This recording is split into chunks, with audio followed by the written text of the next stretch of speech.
time to talk resumes. Let's talk about the three different types of resumes that can help you.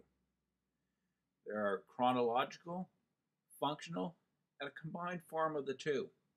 The chronological style shows the type of work you've done from your most recent job to the first job you had. The first thing you look at when you see this style is the name, which generally is a bigger size, as well as the address and contact information of the individual. This is very helpful to the employer. This next section is called the summary or highlights of qualifications. It is an area in which you can list the generic or non-job related traits that you have to offer employers, many of which I think they would enjoy reading about. In your work history, you want to take time to not just simply list the name and the company and just a few generic skills with relation to those jobs, but you also want to emphasize them, and use of power words helps to do this. Similarly, with the volunteer experiences, you want to do pretty much the same idea. In the credentials or certificates section, anything you've achieved would be listed here.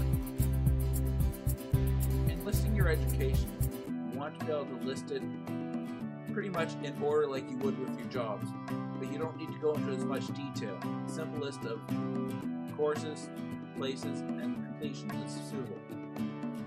You can note on your resume that you do have references, however, this section is not necessarily needed.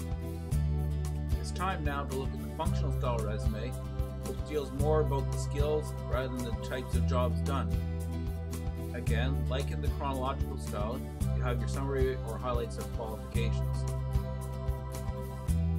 This is where it's a little bit different than the chronological style.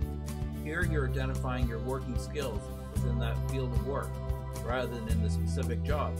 And in this way, you're showing them how detailed you are in your experience. And after that, you really only have your references because this one's a fairly simple and short resume. Now, let's look at the combined resume where you take elements of both the past two and bring them together.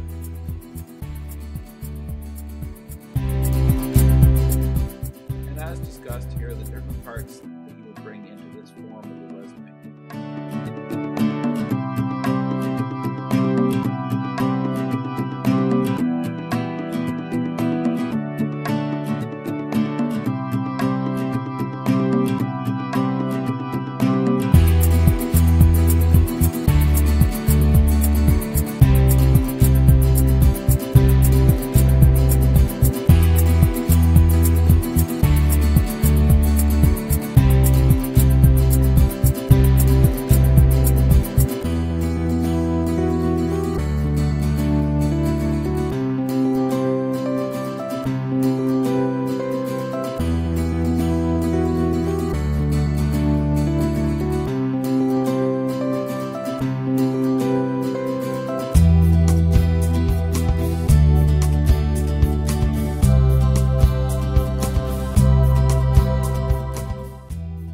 Listing your references, you need to be very specific about how you lay it out and what to include in their information.